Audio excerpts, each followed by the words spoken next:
कि बाबा के दरबार में जे कांवर लगा जाई छे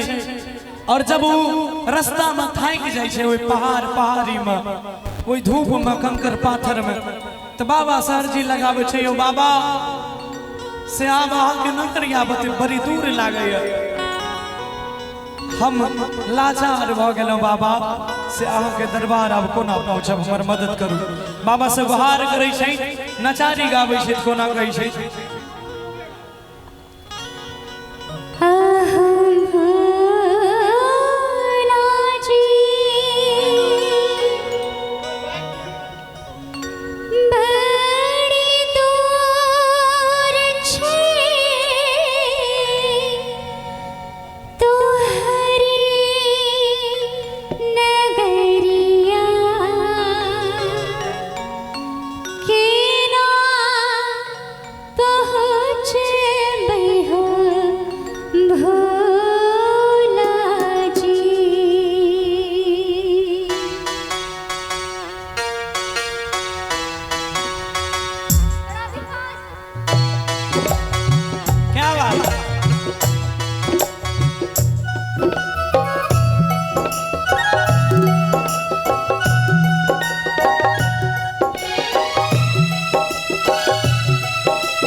मनवा में आस रहे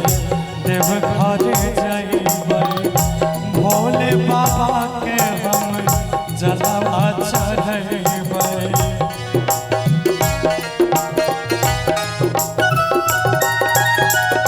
मनवा में आस रहे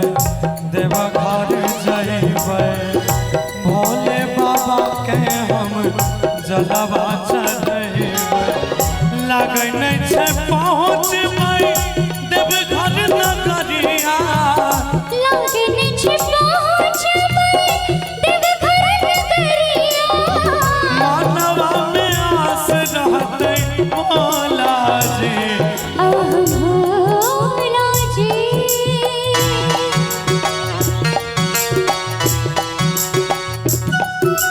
भोला जी दूर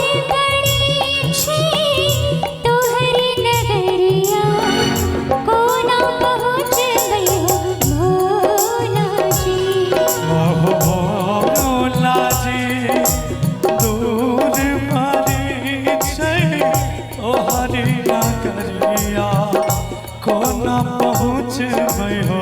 भोला जी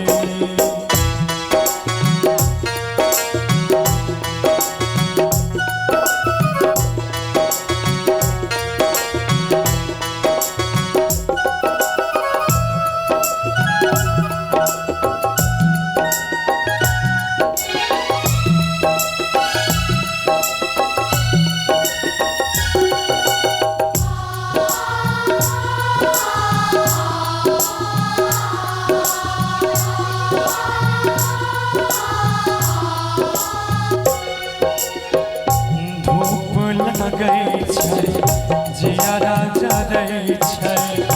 कंकर पाथर गोर में करै छै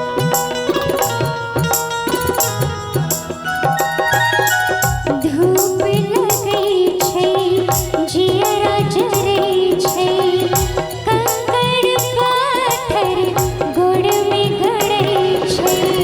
गोरवा में फोका देलहो तो धोखा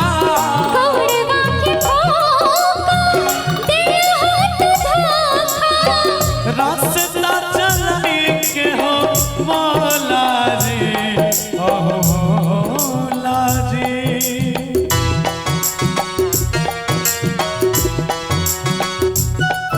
ओ भोला जी दूर मरी छै तोहरी नगरिया कोना पहुँचबै हो